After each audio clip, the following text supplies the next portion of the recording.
Assalamualaikum warahmatullahi wabarakatuh. Selamat pagi teman-teman.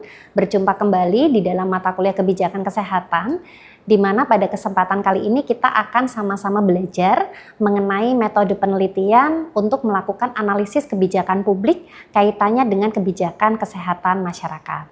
Nah, kenapa itu menjadi sesuatu hal yang penting untuk kita pelajari pada pertemuan kali ini? Karena kita sama-sama belajar bersama bahwa berbagai macam kebijakan publik, khususnya kebijakan kesehatan, itu perlu kita lakukan analisis. Bagaimana kemudian perumusan masalahnya, bagaimana kemudian implementasi kebijakannya, dan bagaimana kemudian program-program kebijakan yang sudah dilaksanakan itu mampu memberikan dampak di masyarakat secara lebih luas. Di mana pada pertemuan kali ini kita akan membahas mengenai metode penelitian di dalam analisis kebijakan publik. Lebih khusus lagi, kita akan membahas mengenai metode penelitian di dalam kajian kebijakan kesehatan masyarakat. Nah, adapun capaian pembelajaran nanti setelah teman-teman menempuh materi yang saya sampaikan pada kesempatan kali ini, maka teman-teman akan bisa memahami apa itu metode penelitian, jenis-jenis penelitian, teknik penelitian, dan teman-teman juga akan belajar dan mampu menjelaskan serta mempergunakan metode penelitian yang sudah teman-teman pelajari dengan analisis berbagai macam kajian kebijakan dan program-program kebijakan khususnya berkaitan dengan kebijakan kesehatan masyarakat. Nah, hal pertama yang tentu kita pahami adalah bagaimana dan kenapa kita penting mempelajari mengenai metode penelitian kaitannya dengan kebijakan kesehatan. Nah, secara umum kita perlu memahami kembali apa itu riset kebijakan dan studi kebijakan. Mengapa dua hal ini menjadi sesuatu yang kemudian penting kita pelajari di mata kuliah kebijakan kesehatan masyarakat ini. Nah, riset kebijakan adalah suatu proses penelitian yang bertujuan untuk menghasilkan pengetahuan yang lebih mendalam berkaitan dengan bukti dan isu-isu kebijakan tertentu. Nah, jadi riset kebijakan itu berfokus pada bagaimana proses penelitian secara akademis itu mampu dilakukan untuk menghasilkan satu bukti-bukti untuk melakukan kajian terhadap program atau kebijakan yang ada. Nah, kalau kita melihat misalkan ya terkait dengan program penurunan stunting yang di level pemerintah ditargetkan di tahun 2024 ini turun menjadi 14%. Nah, maka teman-teman bisa melakukan kajian apakah kemudian angka 14% itu sudah mampu dicapai secara nasional. Atau bisa jadi ada daerah-daerah yang angka stuntingnya masih cukup tinggi, bahkan di atas 20%. Kalau Bu Iin lihat begitu dari berbagai macam informasi yang disampaikan melalui berita baik online maupun offline, media cetak, itu angka yang dicapai oleh masing-masing daerah itu masih di angka di atas 20%. Nah, teman-teman bisa melakukan kajian nih, kenapa sampai angka stunting dan target secara nasional itu belum mampu dicapai oleh daerah. Teman-teman bisa melakukan berbagai macam kajian, bisa metodologinya dengan mempergunakan metode kuantitatif maupun metode kualitatif. Nah, hal yang lain adalah kita pahami kenapa sampai riset kebijakan itu penting untuk melakukan kajian studi kebijakan.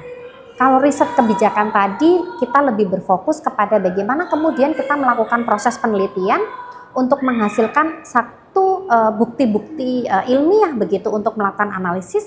Kalau studi kebijakan kita akan mampu melakukan analisis kebijakan dari riset kebijakan yang tadi sudah kita lakukan. Sehingga studi kebijakan itu bersifat praktis, tidak hanya tekstual tetapi kontekstual. Bagaimana kemudian studi kebijakan yang kita lakukan tadi mampu menjadi petunjuk begitu atau satu kajian untuk melihat apakah kebijakan dan program-program yang sudah dilaksanakan oleh pemerintah, baik itu level nasional maupun daerah, itu sudah mampu dicapai dengan baik. Nah, hal yang lain kemudian yang harus kita pahami, kenapa sampai riset kebijakan itu perlu dan penting itu sama-sama kita belajar. Yang pertama jelas teman-teman bisa melakukan riset kebijakan terkait dengan deskriptif, eksploratif, dan eksplanatif. Jadi kalau deskriptif itu teman-teman bisa menjelaskan begitu gambaran terkait dengan kebijakan atau program yang ada. Kalau eksploratif, teman-teman bisa mencari lebih mendalam studi kasus yang ada. Jadi kenapa kemudian kebijakan atau program itu dilaksanakan. Kemudian eksplanatif, teman-teman juga bisa menjelaskan lebih mendalam serta melihat apakah kemudian program dan kebijakan yang sudah dilaksanakan oleh pemerintah di level masyarakat itu mampu dicapai dengan baik. Nah, berbagai macam pendekatan di dalam metode penelitian atau kajian kebijakan kesehatan itu sangat banyak sekali. Jadi kalau teman-teman kemarin belajar ya mengenai metode penelitian administrasi, teman-teman sudah belajar bagaimana kemudian pendekatan kualitatif, pendekatan kuantitatif, dan mix method itu biasanya dipergunakan dalam melakukan kajian penelitian. Nah, kalau di dalam metode penelitian kebijakan kesehatan, itu kita bisa mempergunakan ketiga jenis pendekatan penelitian tadi. Tetapi kita juga mampu mempergunakan teknik pengambilan data yang lebih komprehensif ya, berkaitan dengan isu-isu kebijakan kesehatan yang ada di masyarakat. Sebagai contoh misalkan kita pergunakan metode penelitian berbasis sistematik review misalkan. Sistematik review maupun scoping itu merupakan dua tools yang dipergunakan untuk melakukan kajian berkaitan dengan kebijakan kesehatan. Jadi teman-teman bisa mencari begitu ya studi literatur dengan scopingnya akan seperti apa. Kunci kata yang dipergunakan untuk mencari literatur review itu seperti apa? Batasannya bagaimana? Apakah hanya mencari mengenai Google Scholar begitu, atau Sinta, atau jurnal yang lain terindeks apa dan lain sebagainya? Itu juga perlu dilakukan scoping ya, atau batasan. Nah, hal yang lebih lanjut adalah kita tentu paham bersama bahwa di dalam teknik analisis itu kita juga mengenal yang namanya social media analisis. Nah, jadi kalau social media analisis teman-teman, kan saat ini media sosial itu cukup berkembang luas ya di masyarakat. Baik itu TikTok, Twitter, Facebook, dan lain sebagainya. Nah, kita di pertemuan ini itu akan sama-sama belajar bagaimana kemudian analisis sosial media dalam kebijakan kesehatan kaitannya dengan program stunting ya, karena di level nasional itu kita ditargetkan tahun ini turun 14%. Jadi kita akan coba melakukan kajian analisis itu dengan mempergunakan software NVivo yang sudah ada di komputer masing-masing teman-teman pada kesempatan kali ini.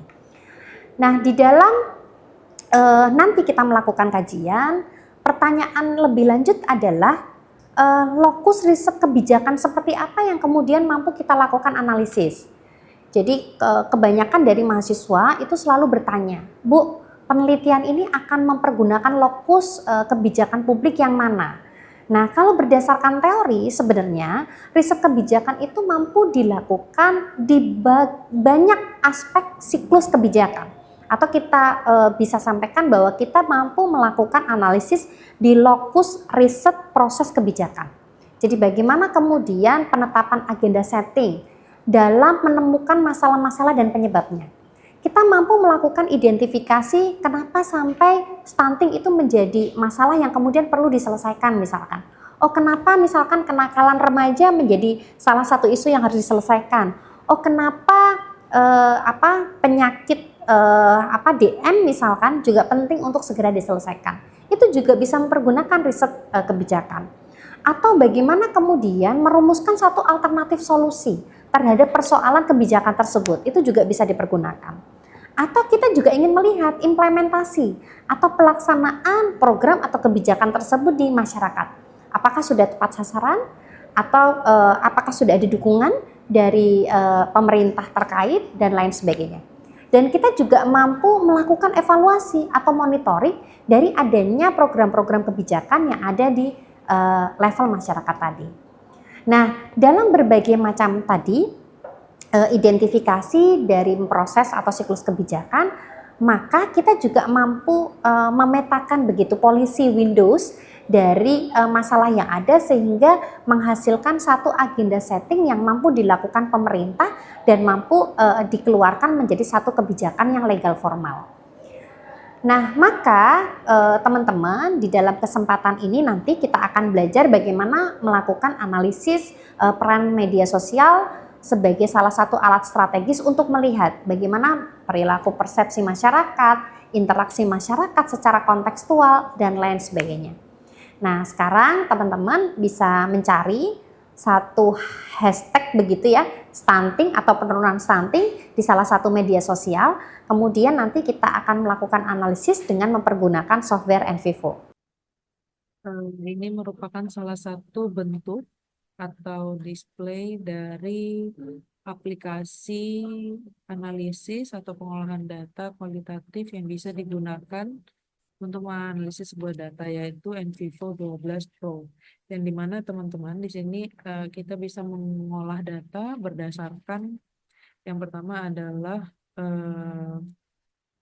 berita online, terus kemudian kita juga bisa menggunakan hasil wawancara, analisis menggunakan artikel ilmiah, terus kemudian bisa juga menggunakan dari media online seperti Instagram, Facebook, dan juga Twitter. Nah, ini adalah display awal apabila teman-teman belum membuat data analisisnya. Untuk step pertama yang bisa dilakukan untuk memulai aplikasi ini adalah kita bisa bikin project atau blank project di sini. Kemudian kita tulis judul yang berkaitan ataukah penelitian apa yang mau kita lakukan. Kita contohkan di sini adalah kebijakan kesehatan masyarakat. Nah, selanjutnya pastikan teman-teman menaruh file di dalam folder yang sesuai atau mudah diingat. Jadi di sini teman-teman bisa pilih aja browse, kemudian disesuaikan, ditaruh yang mudah dijangkau oleh teman-teman agar jika file ingin dibuka kemudian hari itu mudah untuk didapatkan. Terus jika sudah kita langsung klik OK.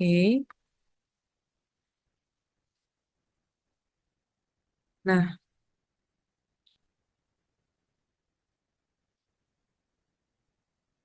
jadi ini adalah salah satu penampilan, ini adalah penampilan awal sebelum NVivo itu digunakan. Nah, pertama teman-teman bisa di sini ada beberapa tools yang akan saya jelaskan. Yang pertama ada pengimport, import data, misalnya ini berdasarkan apakah kita mengambil datanya menggunakan Encapture atau kita langsung capture di website. Tadi kita sudah belajar mengenai NVivo yang bersumber dari artikel ilmiah atau artikel jurnal gitu. Nah, untuk selanjutnya teman-teman juga bisa menggunakan NVivo atau mengambil sumber data berdasarkan berita online. Jadi, teman-teman, syarat utamanya adalah teman-teman harus sudah menginstal Encapture yang ada di sini. Biasanya akan muncul di sebelah kanan logonya seperti ini. Nah, pastikan teman-teman mengambil sumber data atau sumber berita yang yang dari sumber yang kredibel seperti CNN, Kompas, CNBC, terus kemudian boleh juga media massa dari daerah itu boleh, tapi pastikan dia merupakan sumber yang kredibel. Kita contohkan di sini adalah Kompas. Kita contoh kompas.com atau ID boleh, ikut aja. Nah, jadi teman-teman bisa langsung cari topik. Biasanya kan ada tampilan seperti ini ya. Jadi teman-teman bisa langsung cari di dalam search engine yang mereka sediakan. Teman-teman bisa langsung tulis tema apa yang mau dicari. Kita contohkan di sini adalah stunting gitu. Stunting. Nah, kalau sudah, teman-teman bisa langsung enter. Kemudian cari berita-berita yang sekiranya relevan dengan dengan penelitian teman-teman. Nah, dan juga ada beberapa syarat sebenarnya penggunaan penggunaan tools analisis menggunakan media massa ini, yaitu jumlahnya biasanya di atas 50 berita dan itu bersumber dari 4 sampai 5 media massa. Jadi biasakan satu media massa itu ada 10 berita diambil dari situ. Hal ini kenapa? Karena memang itu membuktikan bisa membantu kita untuk berargumen bahwa memang berita itu bukan hanya berdasarkan dari satu sumber, tapi banyak sumber dan tidak hanya diberitakan satu atau dua kali seperti itu. Jadi itu bisa jadi eh, argumen kita di dalam metode penelitian yang menjelaskan bahwa sumber berita kita tuh ya kredibel, terus kemudian kuat dan bisa dipertanggungjawabkan karena bersumber dari sumber publisher berita yang kredibel dan jumlahnya tuh tidak sedikit. Nah, kita asumsikan satu ini ya, kita klik kanan, terus kemudian buka. Nah, kemudian kita mau ambil berita ini gitu ya. Kayak misalnya kita ngebahas tentang kebijakan kesehatan masyarakat, kita bahasnya fokusnya tentang stunting. Kita contohkan adalah ini, misalnya ancaman masa depan bangsa stunting dalam masalah kita bersama. Nah, caranya adalah teman-teman bisa langsung klik and capture-nya. Klik and capture-nya, terus kemudian pilih, ada dua pilihan, webpack as a PDF atau artikel as a PDF. Nah, kalau webpack as a PDF itu apa sih? Webpack as a PDF itu artinya tampilan PDF-nya nanti itu benar-benar sama kayak websitenya. Jadi kita nanti ngodingnya ya ada logo-logo gini atau gimana. Nah, biasanya berbeda sama yang artikel. Jadi kalau kita klik yang artikel, itu bentuknya benar-benar cuma kata-kata doang.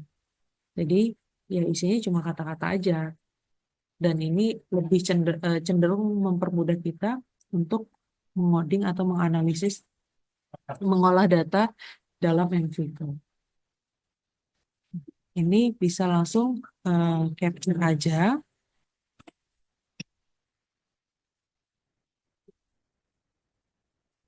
Ini untuk teman-teman bisa langsung lihat hasilnya, klik and capture lagi, terus lihat show capture progress pic.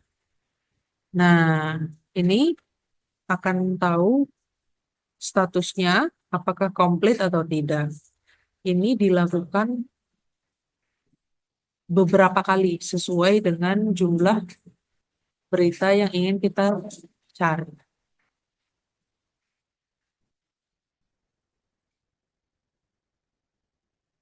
Misalnya kita ada 5 berita ya ini, kita lakukan hal yang sama.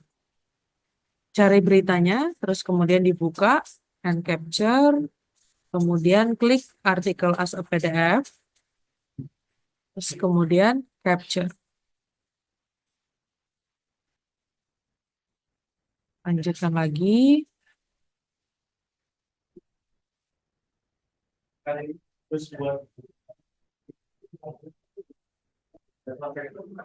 Nah, klik and capture, kemudian artikel as a PDF, dan capture. Lakukan itu secara berulang sesuai dengan jumlah berita online yang ingin dicapai.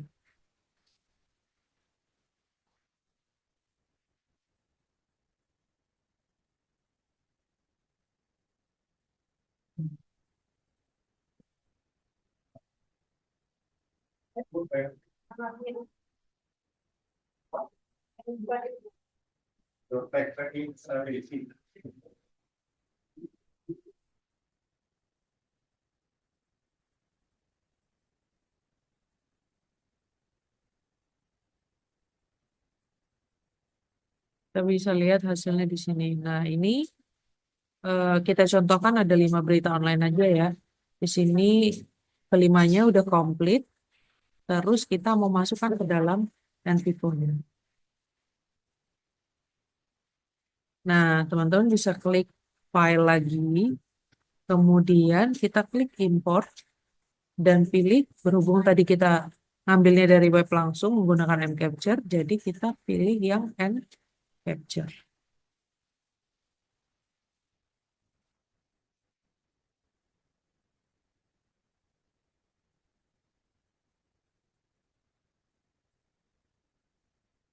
Nah, di sini teman-teman pilih eh,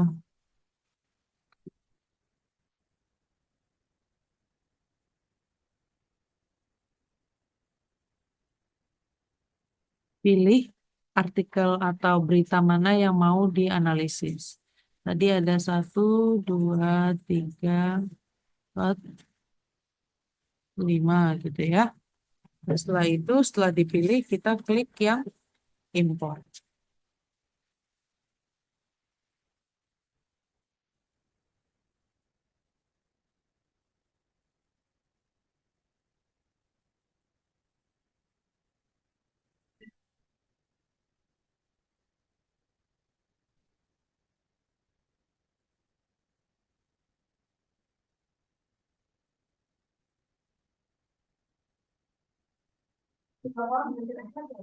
Nah, jadi di sini teman-teman bisa, ini adalah hasilnya.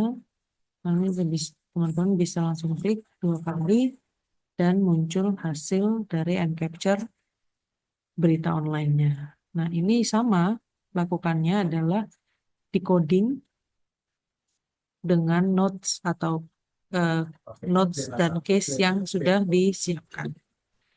Nah, itu untuk cross-tab analisis dan matrix coding.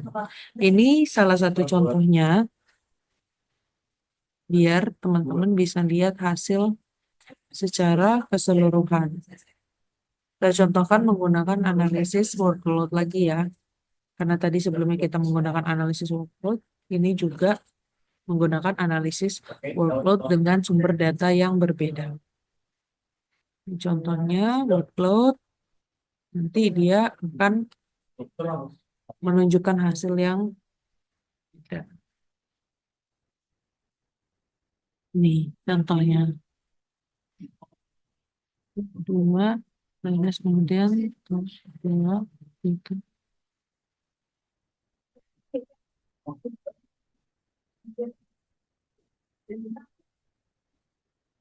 Nah, ini teman-teman bisa langsung lihat hasilnya.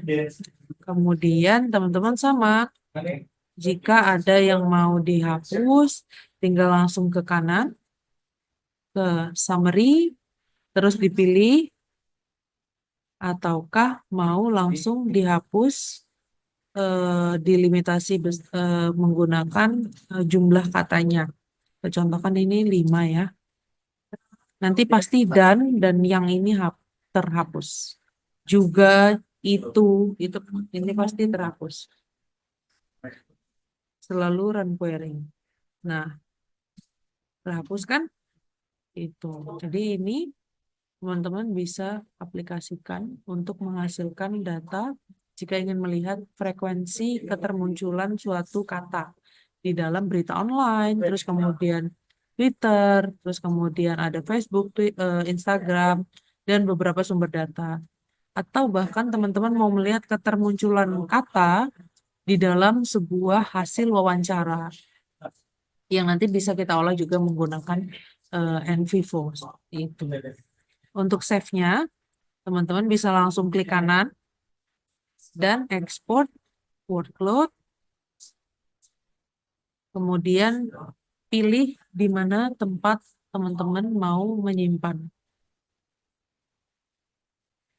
Nah, ini langsung klik, dinamakan, misalnya kebijakan kesehatan masyarakat. Ya, save. Maka akan muncul hasilnya nanti di sini.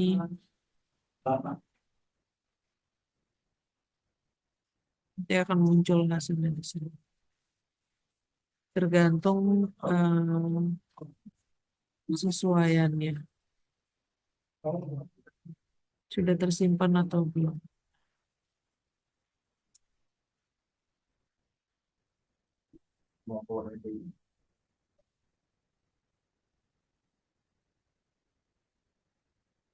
Nah, ini adalah hasil olahan data NVivo. Seperti itu untuk analisis data menggunakan NVivo. Nah, teman-teman, tadi kita sudah belajar ya terkait dengan kemudian pentingnya metodologi di dalam kajian kebijakan publik, khususnya kebijakan kesehatan. Teman-teman juga sudah memahami begitu teknik-teknik metodologi di dalam analisis kebijakan. Dan tadi teman-teman juga sudah melakukan praktek langsung ya terkait dengan penggunaan NVivo untuk melakukan analisis bagaimana kemudian salah satu kebijakan kesehatan kaitannya dengan penurunan stunting itu mampu kita ukur dari perkembangan begitu media sosial yang ada dengan mempergunakan tools NVivo.